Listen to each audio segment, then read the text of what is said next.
and stuff. Something I would really enjoy to see would be even if you didn't do like a full avatar mode, at least customizing your general more would be really awesome. Because like there was some general customization, but it was kind of like, do they wear tan with black hair or do they wear blue with Yeah, I mean that was just a blonde skin for the commander, and that was it, right? I hair? mean we already discussed it in the feature wishlist podcast, so let's not repeat. But yeah, as I said, like in-game content, that's the thing that they can bring. Also, another thing that what keeps wargaming and also any other game, Conqueror's Blade as well, those games alive and fresh and interesting to play, are the new factions or just new tree branches. So yeah, like we got leaked pictures of China, gladiators, and Persian factions. So with those factions come a lot of new unit types, and they can also introduce. Camels. Yeah, I knew that. They can also do other new tech tree, not tech tree, branches within the tech tree of already existing factions. So they could add a new unit type into Carthage, for example, or barbarians, or Romans or Greeks, obviously. Right?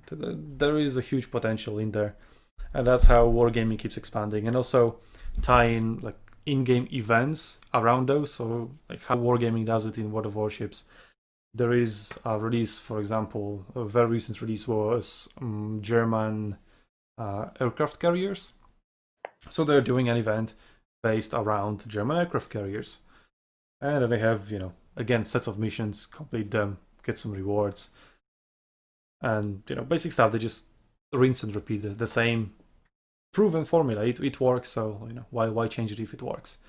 And Arena has also like a pretty much unlimited amount of, well, not unlimited, but a huge amount of idea for events. Because just take historical battles. Battle of Zama, bam, do a Battle of Zama event, where, for example, for a week you get 30% more XP if you play either Roman or Carthage commanders, and then you can have 15% discount on Roman and Carthaginian premium units. Something like that. Even something as simple as that. Or you can go a little bit further and actually tie in some gameplay. Maybe a release of a new map. Like, hey, it's the Battle of Zama anniversary, right? So here's a map that is similar to the map of Battle of Zama, right? And do the same for any other historical battle, whether it was between Roman Carthage, Roman Greece, or Roman barbarians. Rome fought everyone, but not China, I guess. I mean, next year we've got 2,500 years since the Battle of Thermopylae, and we've got Persians coming out, and we've got our Greeks already. So that's I mean, I hope they do something big with that. That would be a perfect opportunity. Yeah, I mean the amount of stuff they could do is really pretty much unlimited, because with the amount of factions they have and the amount of various events that those factions participated throughout literally thousands years of history. Yeah, the calendar is probably riddled with all of those, and they could do like a different event for 2-3 years, fill up the calendar with them and never repeat the same anniversary. Oh yeah, they have a lot of potential there. So yeah, new factions, in-game events, and keep adding new features as well. They can also tie in those to, I mean, obviously to updates, right? They can tie them to events. So let's say they introduce a new feature that's, let's say, is what Astolfo suggested just now, which is customizability of commanders. Similar to what was in Shogun 2, where you could pick a helmet, an armor, greaves, and other pieces of armor. And then do an event based on that. Like, hey, we just released the customization feature for commanders. So here's an event for you to grind. And if you grind that event, you get, maybe this unique set of skins for your commander. So unique set of a helmet, greaves, armor, etc., etc. and then even more and more. I think Wargaming did something like that. They introduced symbols, which is essentially like your avatar in game. You can have a different background and a different symbol on top of that background, and that essentially represents you. And if you kill someone, it shows up on their screen. It's like, haha, you've been killed by this guy. Now look at his avatar. In Arena, will be like, look at his avatar for 30 seconds until you respawn. Right. So you can do that and then tie that. It's like, hey, here's an event to grind. Unlock this fun set of maybe unique, or maybe just during the launch event you can unlock them very easily, and then after the launch event you can still unlock them, but it'll be much harder to unlock them. But essentially do a lot of things to incentivize players to grind, because right now there's just the only reward for grinding is reaching tier 10, and that's it. There's nothing awaiting there. There are no like side things that you can unlock. You cannot unlock a skin. You cannot unlock anything else, because there's really nothing. There's only the core gameplay. Core gameplay is amazing. There's nothing much more than that. I don't know if any of you have played the 7 Deadly Sins mobile game, but they always release new cosmetics constantly. And for 1 week, you can get them by playing the game. And then after that, you have to purchase them with like monetization. That's a nice gesture, because if you even give us the option to get them free, I think everyone kind of expects it as a free-to-play game for you to charge us for those. But if you even give us that window to grind it and get it for free, that's real cool. And then everyone else who sees that after that, they're like, oh, dude, how'd you get that helmet? How'd you get that cape? You'll be like, oh, I got it during this event, but now it's a purchase item. Yeah, there's a very similar actual thing in Conqueror's Blade, where you have seasons. And in these seasons, you grind levels. The more you play, the higher level you get. And then the higher level you get more and more skins. So for example, I have a very cool skin. It's actually based on Saber design, definitely, from Fate Stay Night. And yeah, that was a level 100 reward in season 1. And it was only unlockable during that season. And now people see me in that skin like, yo, bro, that's a sick skin. Where did you get it? Can I buy it? I was like, well, you can't. Because Micom fucked up. And if you say you can, then instantly they open their wallet. Yeah, exactly. And Micom fucked up. I was like, well, you can't. Sorry, bro. And that's the end of the conversation. Should have played like a year ago when the season 1 started. Sorry. I was like, well, yeah. Fuck Micom, I guess. And yeah, that kind of brings me to another feedback that I wanted to provide, which I already touched upon. So the exclusivity, right? You mentioned tier 5 elephants. Brilliant example. One of the best. So if you remember, we had tier 5 tournament in North America. And in order to play in the tournament, well, not US Alpha, but other SUNTZU members from Europe, we had to make American accounts. And it was on tier 5, and elephants were allowed.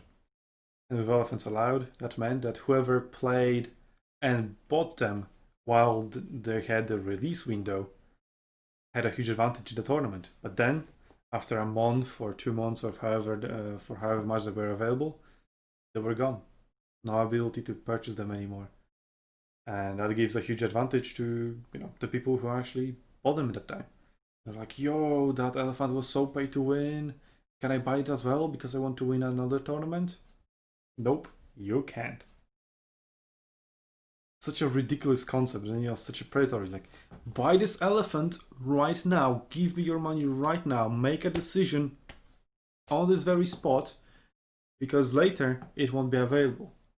But you cannot just wait. Oh, well, maybe I'll need that elephant. Maybe I won't need that elephant. I'll wait and see. If I ever get into a tournament, then maybe I'll buy it, right? I was like, well, nope, buy it now because you may join a tournament, so you will need it. Well, something to keep in mind, right, is like these aren't diamond rings cut by the best guy in the world that only cuts 1 diamond a year. Like, exclusivity in games is stupid.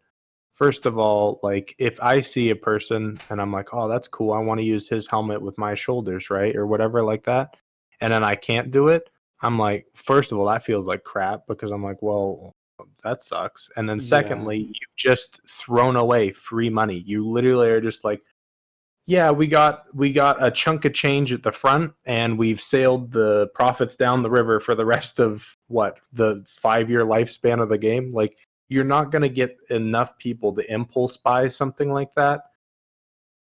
It's going to be one of those things where, like, heck, I wouldn't even get on for like a week, and then I would play a lot the next week because I had time off, and then I would be, busy one week, right?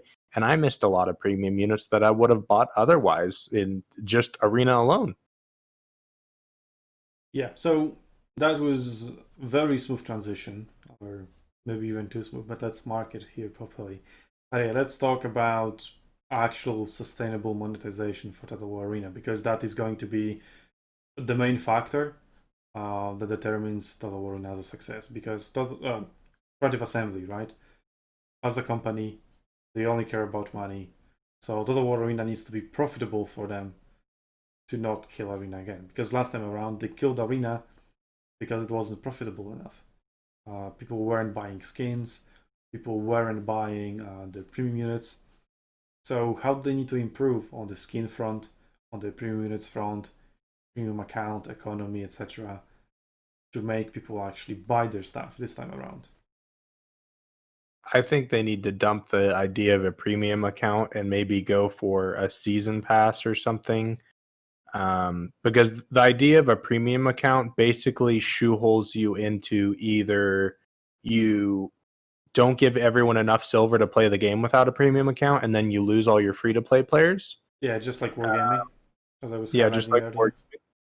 Or you give them such vast rewards that it is like, oh, you pretty much have to have this, or you're inting your competitiveness away. Like, but as far as like a season pass goes, $30 up front, I can get a couple cool skins. I can maybe get some things for my icon. Maybe I can get some cool shoulders for my general or something. I think they need to focus on unique things, because the only cosmetic I ever bought in all of Arena outside of the Steam Days ones were fire. I liked the capes and stuff I could get on my Greeks, but they removed them from the game. Go ahead, Kiwi. No, I was just agreeing with you. I was just saying, yes, they were fire. Yeah, dude, the ones in Steam Days were fire, and like the I'm sure Falks had these. They were the wolf hoods on his foxes. Those were sick. Those were in Wargaming as well, but they removed the color units. You could have colored your units pretty much in any color you wanted. Yeah, I mean, not any, but there was a huge selection of colors that they could have picked from. I mean, you could do something like sell a color palette, right? You get 50 colors in this palette, and one palette is matte colors, one palette is metallic colors, one palette is that, whatever. Yeah, that's exactly what they did on Steam. Yeah, the big thing, right, is like they have to be unique enough. Like, they can't expect people to buy these things when, like, the only thing I purchased ever in the Wargaming era was the cheetah shields for the cheetah legionnaire shields for Carthage. That was it. Those were the only things in the entirety of your cosmetic shop during Wargame period that I personally thought was cool enough to drop money on. The golden set of armor, the if there's one thing in your entire customization thing in a free-to-play game, like, I mean, Jesus, the way League of Legends stays open is through skins, and their skins are fire. Like, they just get better and better and better. And they don't neglect old skins. They actually go and update old skins so that people don't feel cheated when it's 5 years down the road and their skin looks like the side of a barn, and then the next skin looks like a superstar. Like, it's one of those things where they have a good reputation, right? And all of their things are unique. And that's why people spend money on it. You can't just be like, hey, this is a red cloak. Pay me money for a red cloak.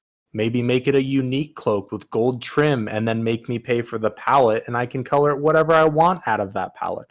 Yeah, that way I'm not shoehorned like an eagle or a dragon. Right? That would be cool. Just red cape sounds cool, right? Or you can have a red cape with a dragon, or a red cape with an eagle, as I said, and then that red cape You can change the color of the cape, you can change the color of the dragon, so you can have red cape with golden dragon, or green cape with white eagle, all the combinations, and everybody can be unique that way. Also, yeah, League of Legends is a great example where I actually watched a documentary on Netflix, League of Legends Origins, I believe it's called. Great documentary. I really liked it.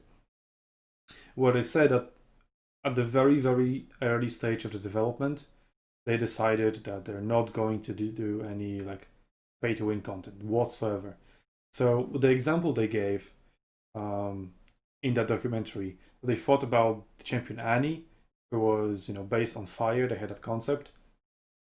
And what about if we do the free to play Annie with the fire, and then we sell a little bit different Annie that maybe has a slower rate of attack, but those attacks hit harder, right? And that would be the Frost Annie, which later on became a skin. And they were like, no, because even that slight alteration enables nightmare for balance. enables just ever so slight tweaks, and it's suddenly pay to win. And that's what World of Warships. I mean, World of Warships, Wargaming just fucking doesn't care. They shoehorn pay to win. They're so obvious about it that they don't even try to hide it. It's like, yep, this ship is pay to win. Buyer is like, oh, this ship called Kutuzov is very popular. We are going to remove it from the shop because it's too popular. But it'll still be up there for 1 or 2 months. So buy it now before it's gone forever. Pay us money. Yeah, and Total War Arena, it tries to pretend that those units are not pay to win. You have the Blatant Offenders, obviously tier 5 elephant, the only elephant available on tier 5. And then if you have a tier 5 tournament, the only way to have an elephant is to pay. And not only is it time limited, it is also money limited, right? So it's just double wrong.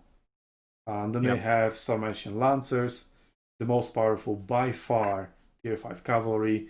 Then they have Murmillo Gladiators, which is a ridiculous combination of Germanicus with light infantry, which just removes all the issues of light infantry, keeps all the advantages of Germanicus and heavy infantry. They're just match made in heaven, and I think is also absolutely overpowered. But they try to kind of we want to have it unique. For example, what is unique and isn't overpowered are tier 4 javelins and tier 7 javelins in the Greek tree. The javelins don't have any synergy with any Greek commanders. I mean, there is Miltiades, right? So he works with them, but it isn't anything overpowered like Germanicus with Murmillo Gladiators. And Greece doesn't have access to javelin for the regular tech tree. So yeah, you can sell that uniqueness, and that's more or less fine. It's in no way pay to win, right? Although arguably it a little bit is, but that's what Riot Games avoided. They said there is not going to be a single trace of pay to win. Nobody can make a single argument about this game being pay to win because everything is free, and the only thing we're selling are skins.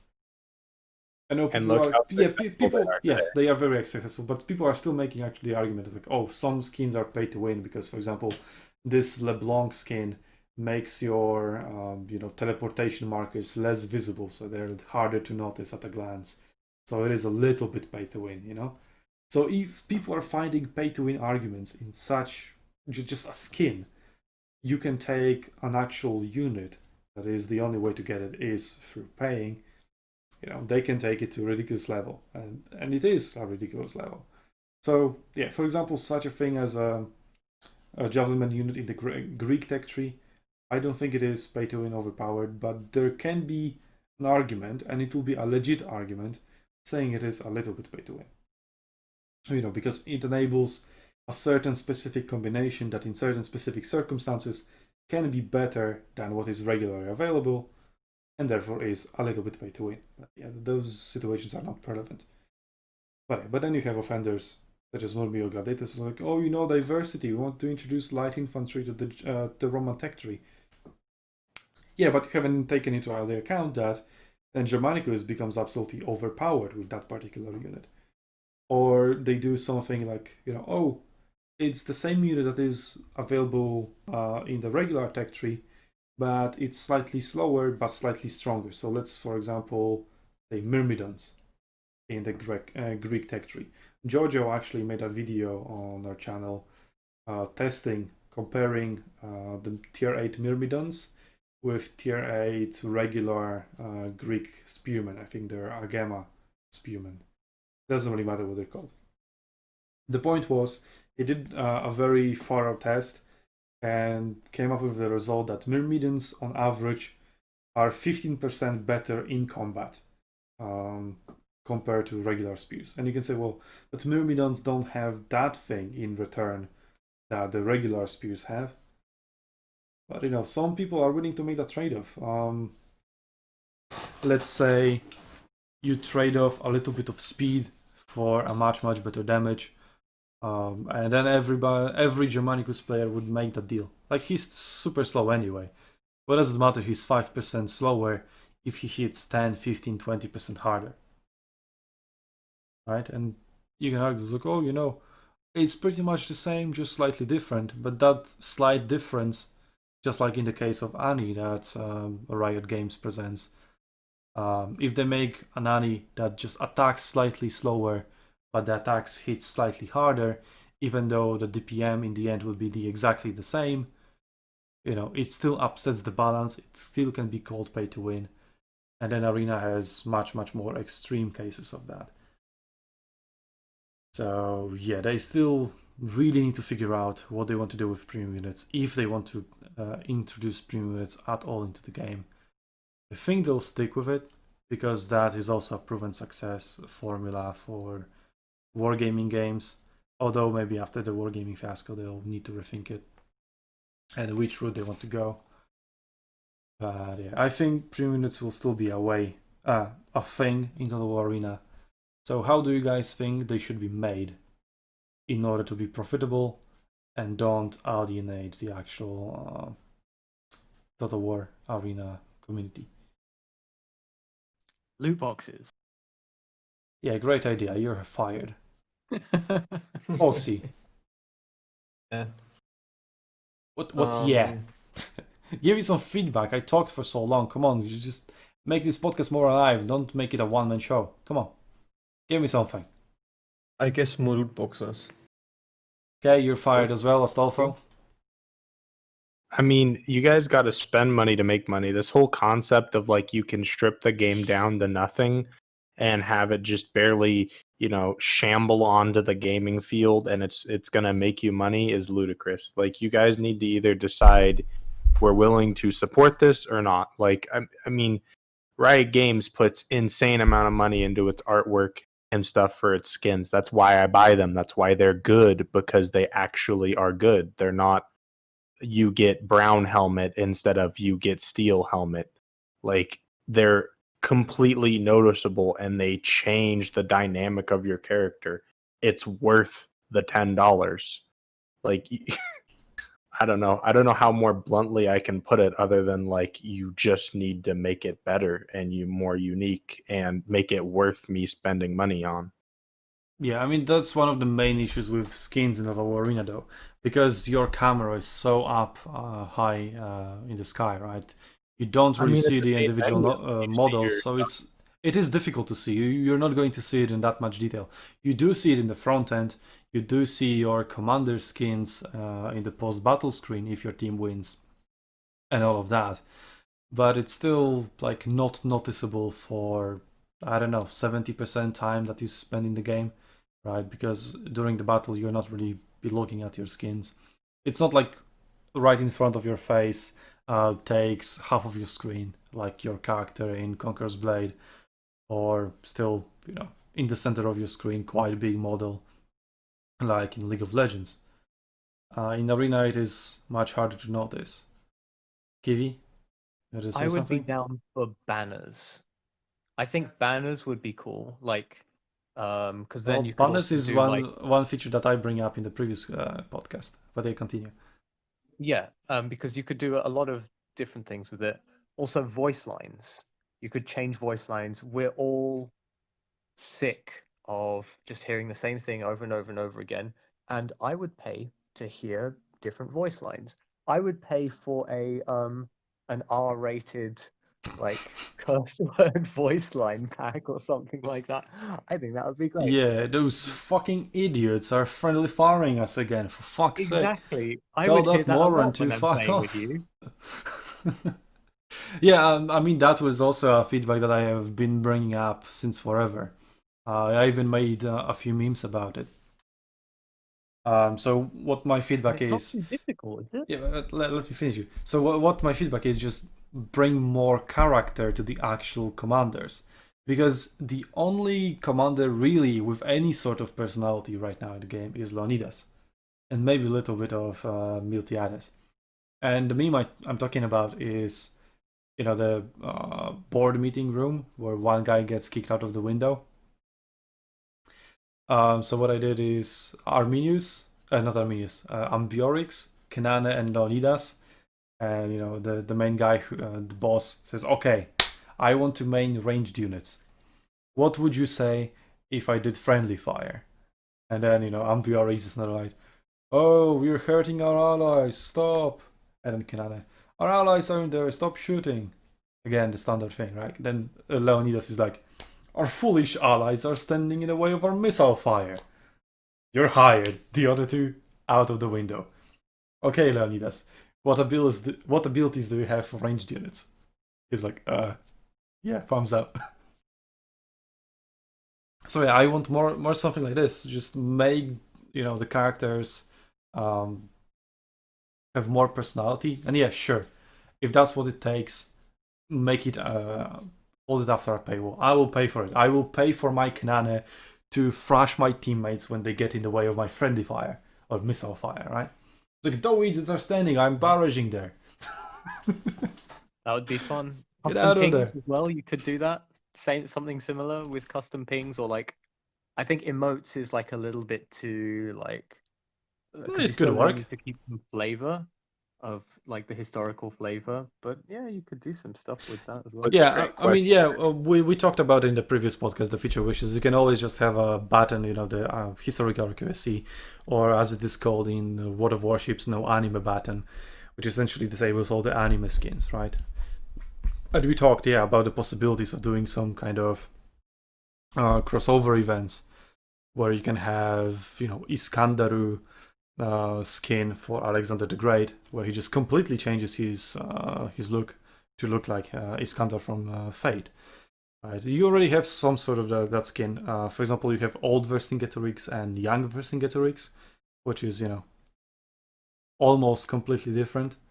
So yeah, why not go for something like that? Get some money that way, and also get new audience. Like maybe there are some Fate fans. Fate fans are very often history fans, and they could be interested in Total War Arena. So if you made that kind of a deal, you can bring new audience to your game. While you're essentially killing two birds with one stone. My voice is robot. My voice will be fine on the podcast. Sorry for that.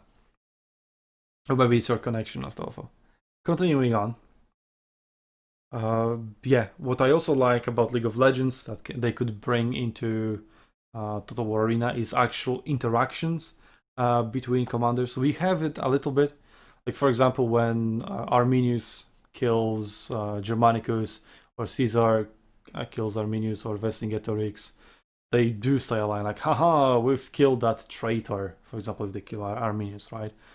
Or if Vercingetorix kills someone, like, "Haha, I avenged my Gallic brothers," or something. Bring more of those. Give some banter between the commanders. Even if it didn't exist in real life, because, yeah, those characters are hundreds of years apart from each other. So there's no way, for example, Alexander... Goodbye, Astolfo. I think his internet died. So, for example, Alexander the Great... Welcome back, Astolfo. Alexander the Great could have some banter with Caesar about who's the better conqueror. Right? And if Alexander kills Caesar, he roasts him, and vice versa. Something like that. Would be interested.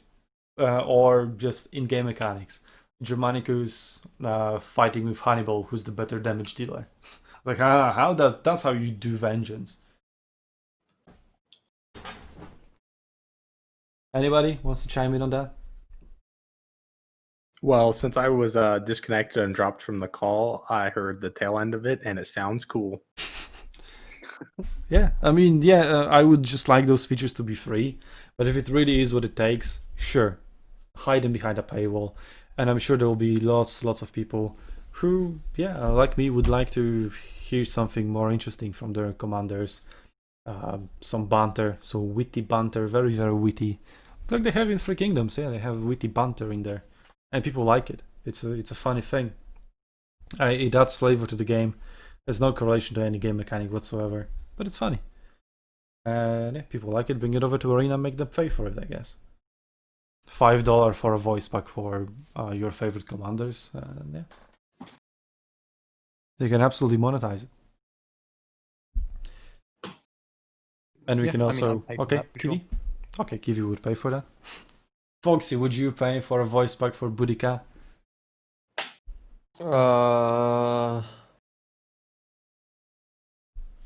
Depends, really. Like, if they're really good, I wasn't too expensive, I guess. So, what would you want her to say for it to be worth it?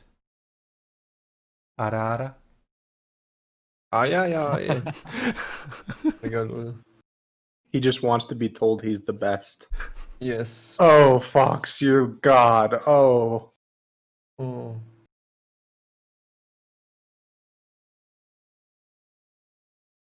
Yeah, I mean, our feature wishlist podcast is really, well, a gold mine, let's say, of great ideas. And if you want, you can monetize pretty much all of them. Well, some of them are just like gameplay related, some not really, like some kind of a clan system. Can't really monetize that, I guess. I mean, if you really want to, you can, but please don't. Not a good idea. Some of that should be free. But yeah, other stuff like flags. Well, how we describe it in the feature podcast was that banners would be like little bonuses to the units, and those should obviously be affordable for silver, etc. But flags, which is essentially what you meant by banners, Kiwi, yeah, make them have either like national flags. You can sell those. I guess you can. I don't know. Maybe there's some copyright issues with that. But have some custom historical flags, like the Brutii, Scipii, and Julii families from Rome for Roman factions. Do the same. You already have the assets. All of those assets are in either Rome 1 or Rome 2. Let's get it on there.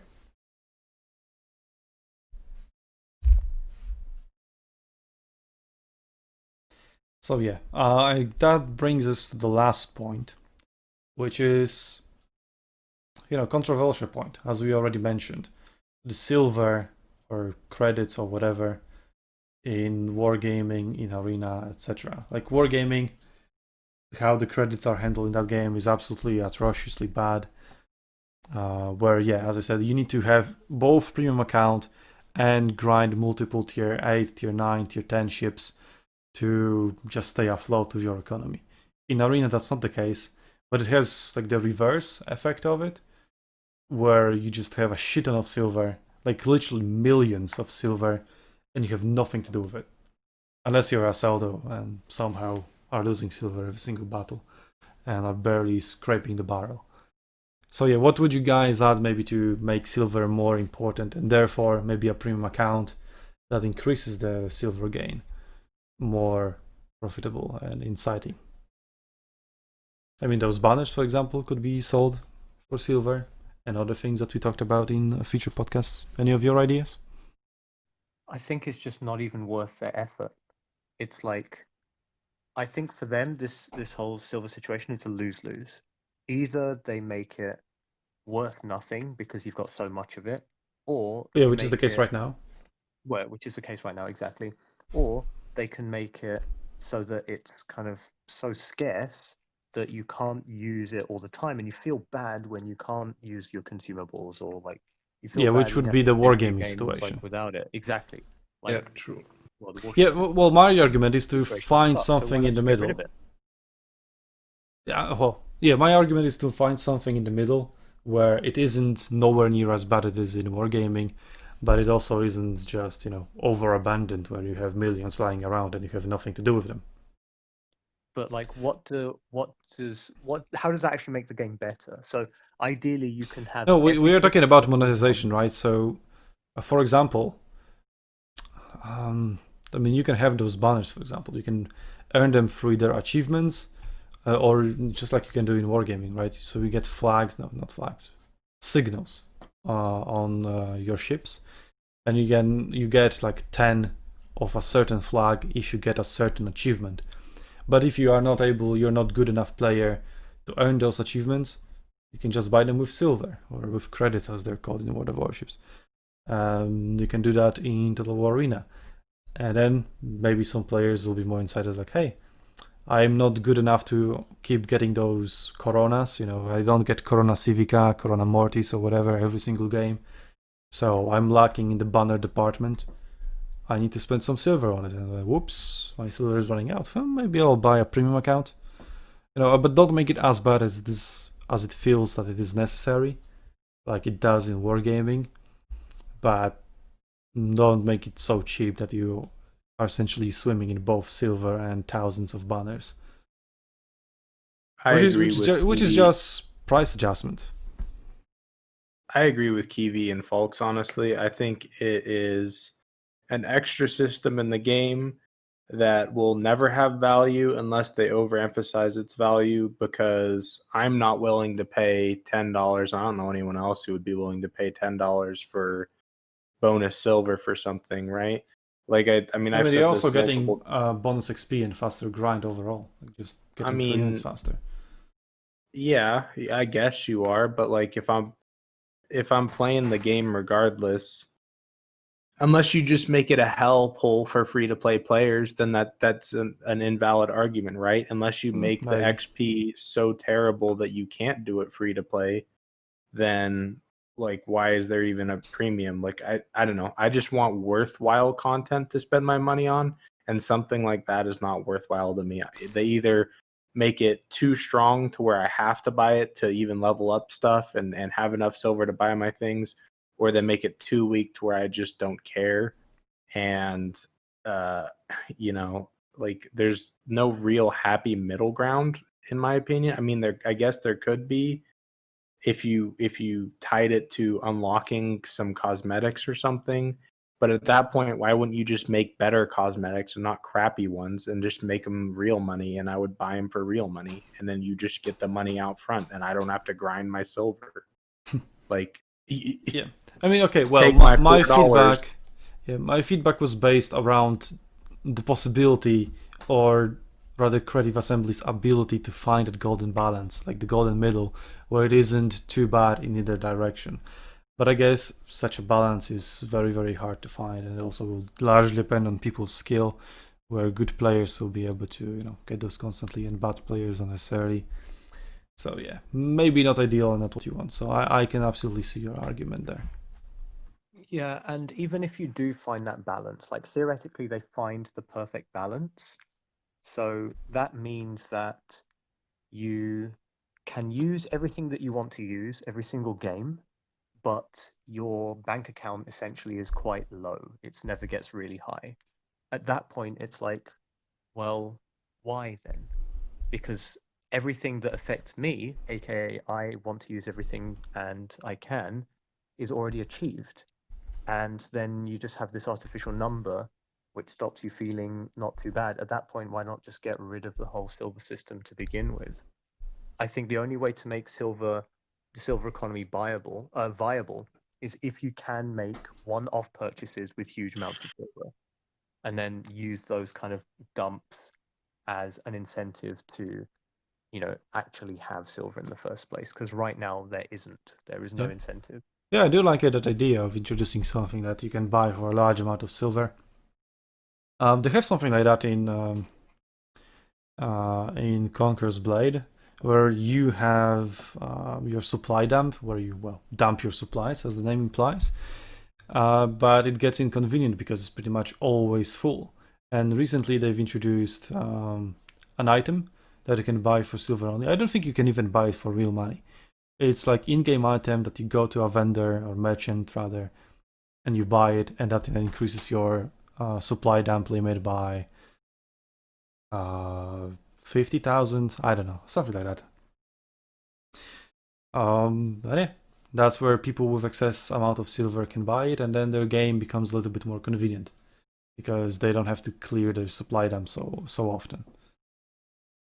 The concept of a premium pass needs to have value, right? Like I think of a game like World of Warcraft or Elder Scrolls Online. If you subscribe to that, you get all previous DLC up to the very newest for $15, right? So it actually has tangible value because you're not buying those things individually, right? Like there's a reason to just buy the newest expansion and a premium pack, right? Like in a game such as Total War Arena, which is like, I mean, they're adding new factions because they don't have enough content. You can't, like, I just don't see where the premium becomes worth it without becoming a negative to the game. Like I just think it just all makes you grind the faster, which is a very good incentive for me, I think, and for many players that just pay for it just to get those tier 10 faster. And then if you have some more content when you actually reach tier 10, there'll be even more of an incentive to grind it. But yeah, you mentioned the season pass. You mentioned it earlier as well, and you know, with combination with premium. Conqueror's Blade, for example, has both. It has both premium. It increases your grind, gets you more bronze, gets you more XP, so you grind new units faster, etc. Or level up your units faster, because that's how it works there. And they have Battle Pass, or Season Pass rather, where they have a new season every few months, and a new season equals new content, new units. Could be similar in Arena, doesn't have to be. But yeah, essentially, Season Pass gets you more seasonal points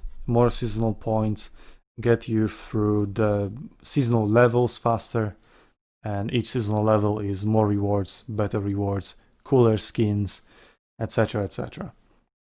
I also don't think you force people into the pass. Like League of Legends is so successful because it comes out with an event at like 2 days after an event ends, right? It's already bang a new event. And you don't have to buy all the skins in that. Let's, like, for example, there was just the Spirit Blossom event. I bought 2 of the Spirit Blossom skins. I had no interest in the others. I would not have paid a $50 price tag for the pass to get those 2 skins, but I sure as hell did pay the $12.50 for each of those skins because I thought that was worth it. You know, I mean, there's a ton of different ways you can go about it, and I think just spending the time, the manpower, and probably the money developing like obsolete systems or systems that will just cause either people to dislike the system or for people, like, I'm all fine for the premium pass giving you extra XP. It just has to be that a free to play player can still level up. Like I don't want my friend to buy premium and be like, yeah, I'm tier 10 after 5 days and I'm like tier like 3. You know, like that Yeah, I just mean, feels obviously, like yeah. shit. But they give you 50% boost, I think. So yeah, it's not going to be that much of a difference. But in Conqueror's Blade, for example, I mentioned that season 1 skin. That was really cool, level 100 reward. So I had incentive to grind because I really like the skin. But now I have the best skin in the game, really. I mean, the one that I obviously like the most. Other people may like other better.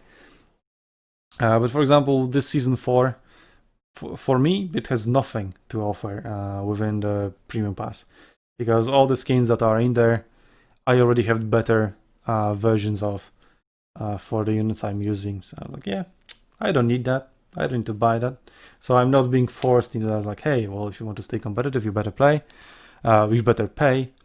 You also get some seasonal currency, which you can then spend in seasonal shop, which gets you some in-game items, but none of that is really like super overpowered, so it's also okay, not being forced. Just don't make those cosmetics like event only, and if you weren't there, you missed it, because yeah, that feels like absolute shit. So make it grindable during the season, during the and if you buy the battle pass. But if you didn't, or if you didn't play during that era or during that event, then you can just later on buy it. Like, for example, I'm very sad that in Fate Grand Order I'm not going to get Saber Santa. because I didn't play the game early enough. But yeah, I think we've also exhausted that topic and we kind of started going in circles. So let's end it here, guys. Any closing thoughts other than I'm tired and I want to go to sleep? Hey man, I mean, yeah, that comes like, yeah, our schedules were totally messed up, and that was the only really opportunity where we could meet. And that is really, really late in the evening. So, yeah, other podcasts hopefully will be at better times. But thank you all, guys, for joining me today. Astolfo, Kiwi, Volksgott. You've been amazing as always. Well, Kiwi for the first time, Kappa. Kappa. And yeah, once again, please, dear viewers, help us bring Arena back to the West. Check out the links in the description. We're launching a huge campaign, right? All the Twitter, Reddit, Discord links. Did I miss anything? There's still be tournaments. It's SUNTZU Invitational free. So stay tuned for that. More videos coming your way. Much better content. Share your ideas in the comments with us. And yeah, with that said, we will see you in the next podcast, next video, or Arenas Battlefields Commanders. Bye. Bye bye. Bye bye. Boy.